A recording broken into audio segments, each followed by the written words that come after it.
तो दोस्तों अगर आप हमारे चैनल पर पहली बार विजिट कर रहे हो तो चैनल को लाल बटन दबा के सब्सक्राइब जरूर करें और दोस्तों साथ में लगा छोटा सा बेल आइकन बटन उसे जरूर दबाएं। दोस्तों इससे क्या होगा, जो भी आने वाली नई वीडियो की जानकारी ईपीएस 95 की तरफ से छोटी या बड़ी अपडेट आपको बिना किसी रुकावट से मिलती रहेगी।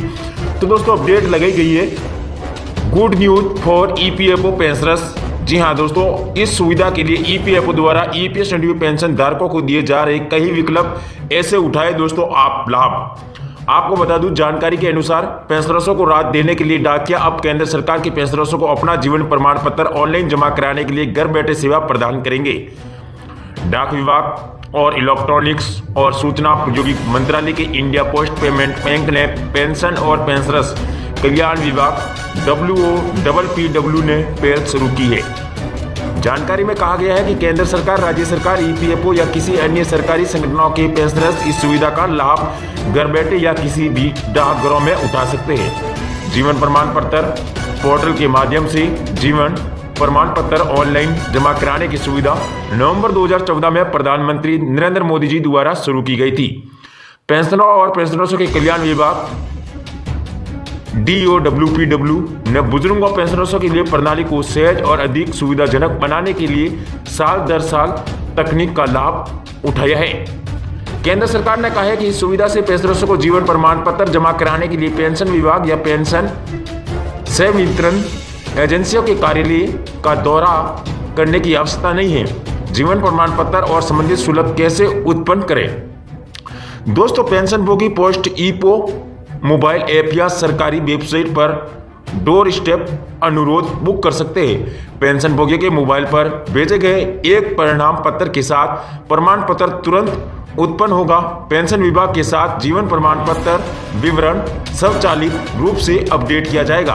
तो दोस्तों, आधार जो प्रमाणीकरण के साथ डिजिटल लाइफ सर्टिफिकेट का पेपरलेस जारी करना ईपीएस 95 पेंशन धारकों के दरवाजे पर उपलब्ध होगा।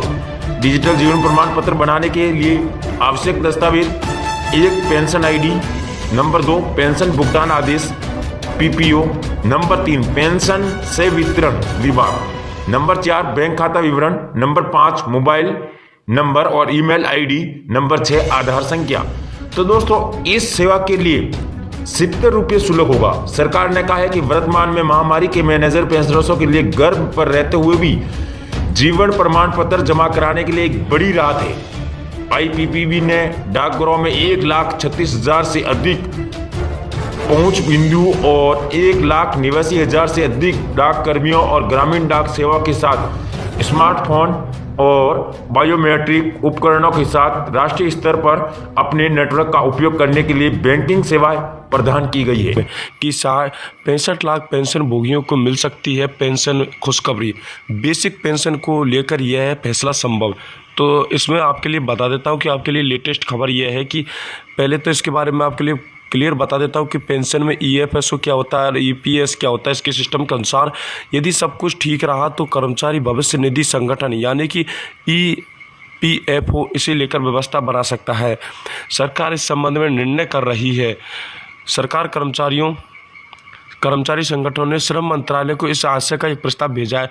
तो दोस्तों, जो यानी कि EFC पेंशनर है दोस्तों, 95 पेंशनर है, उन्होंने श्रम जो विभाग है यानी कि श्रम मंत्रालय उसे एक नोटिस दिया था कि हमारी जो पेंशन है उसे 7,500 किया जाए और प्लस DA देने का भी वादा किया था कि हमें वादा जो DA है उसको भी दिया जाए। साथ साथ जो पति पत्नी होते हैं दोस्तों, उनको मेडिकल की भी सुविधा दी जाए। और उसमें आगे है कि इस आशय का प्रस्ताव भेजा था। इसमें कर्मचारी पेंशन योजना यानी कि EPS में मासिक पेंशन राशि बढ़ाने और अन्य सुविधाओं का लाभ 65 लाख से अधिक पेंशन धारकों को दिलाने की मांग की गई। EPS 95 राष्ट्रीय संघर्ष समिति NAC के अनुसार पेंशन भोगी महंगाई भत्ते DA के साथ साथ मूल वेतन 7500 रुपये मासिक करने और पेंशन भोगियों के पति या पत्नी को मुफ्त स्वास्थ्य सुविधाएं हेल्थ सर्विस देने की मांग लंबे समय से की जा रही है। तो दोस्तों, जो NAC है इसकी लगातार इनके साथ ही है कि जो NAC है, NAC चाह रहा है कि जो EPS 95 पेंशनर है इनकी जो मांग है इनको कंप्लीट किया जाए। केंद्र सरकार से भी यही मांग है और जो श्रम मंत्रालय है दोस्तों उससे भी यही मांग है उनकी NAC की कि जो EPS 95 पेंशनर है इनकी मांगों को जल्दी से जल्दी पूरा किया जाए। जो 65 लाख पेंशन भोगी हैं इनकी मांगों को निर्धारण किया जाए। और इसमें है दोस्तों कि इनको देश के 65 लाख पेंशन भोगियों के लिए ये एक अच्छी खबर है, जल्द ही उनकी बेसिक पेंशन की राशि में इजाफा हो सकता है। तो दोस्तों बड़ी अपडेट तो ये है कि उनकी जो पेंशन है उसे जल्द ही उनकी पेंशन राशि में इजाफा हो सकता है। दीपावली तक कोई भी फैसला नहीं लिया गया था दोस्तों, लेकिन आज जो एक ब्लॉग जारी हुआ है उसमें यह जारी किया गया है कि जो पेंशन है इसमें जल्दी एक इजाफा होने वाला है और अगले महीने से आपको 7,500 दोस्तों जो आपकी पेंशन है वो कितनी मिलने वाली है, आपको 7,500 पेंशन मिलने वाली है।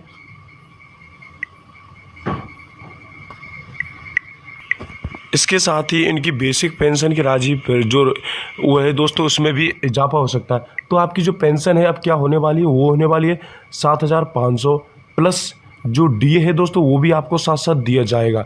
लेकिन एक बात मैं आपके लिए बता देता हूँ, जो उनके मेडिकल को लेकर जो चल रहा है कि मेडिकल में क्या होने वाला है, तो मेडिकल को लेकर मैं बता देता हूँ दोस्तों। अब जो उनका मेडिकल है दोस्तों उसमें वृद्धि जो मेडिकल दिया जाना चाहिए उस पर अभी कोई निर्णय नहीं हुआ है। उसके लेकर कोई भी नोटिफिकेशन जारी नहीं हुआ है कि आपको जो EPS 95 पेंशनर है उनको जो मेडिकल दिया जाएगा या नहीं दिया जाएगा, इस पर अभी निर्णय बाकी है। और इसके संबंध में जो भी कोई निर्णय आएगा हम आपको तुरंत अपडेट करा देंगे।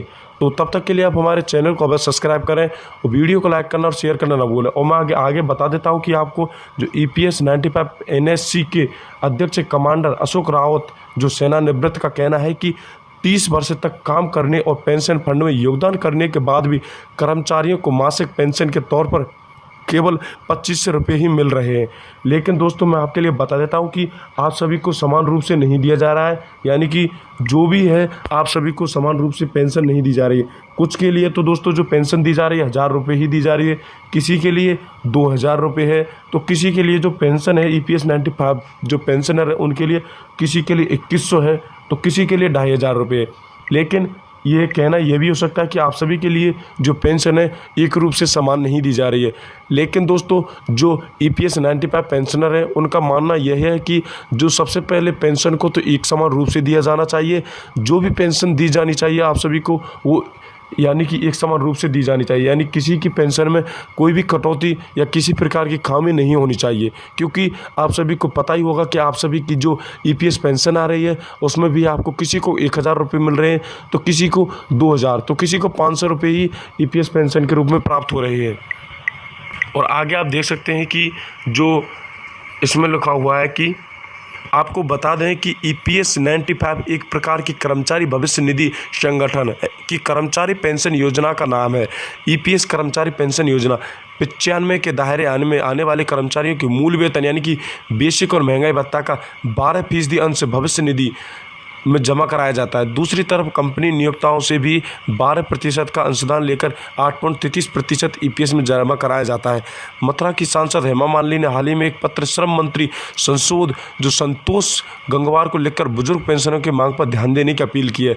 तो दोस्तों जो आपके संबंध में जो मथुरा की सांसद है हेमा मालिनी, तो वो एक एक्ट्रेस भी हैं, इसके साथ साथ वो भी जो EPS 95 पेंशनर हैं उनके जो साथ ही होने का दावा कर रहे हैं कि उनके जो भविष्य है उनके भविष्य के साथ कोई खिलवाड़ नहीं किया जाना चाहिए। जो EPS 95 पेंशनर है उनकी पेंशन को बढ़ाया जाना चाहिए। उसके संबंध में दोस्तों उन्होंने भी एक श्रम मंत्रालय को एक नोटिस दिया था और एक पत्र लिखकर उन्होंने कहा कि जो EPS 95 पेंशनर है उनकी पेंशन को बढ़ाया जाना चाहिए और जो पेंशन है उसे 7,000 या 7,500 प्लस DA देने की भी मांग की है। तो दोस्तों आप सभी सोच सकते हैं कि लगातार संघर्ष चल ही रहा है, तो इसके संबंध में जो आपकी पेंशन है वो जल्द ही बढ़ जाएगी। अगले महीने से आपको 7,500 प्लस DA भी मिलने वाला है और इसके साथ साथ दोस्तों मेडिकल भी दिया जाना हो भी सकता है कि आपको अगले महीने से मेडिकल की सुविधा भी मिल जानी चाहिए। और आगे भी देख सकते हैं दोस्तों कि यहाँ कर्मचारियों के लिए प्रयास पेंशन की शुरुआत। तो दोस्तों आप सभी के लिए बड़ी खबर थी कि जो आपकी पेंशन है उसको साथ ही साथ बढ़ा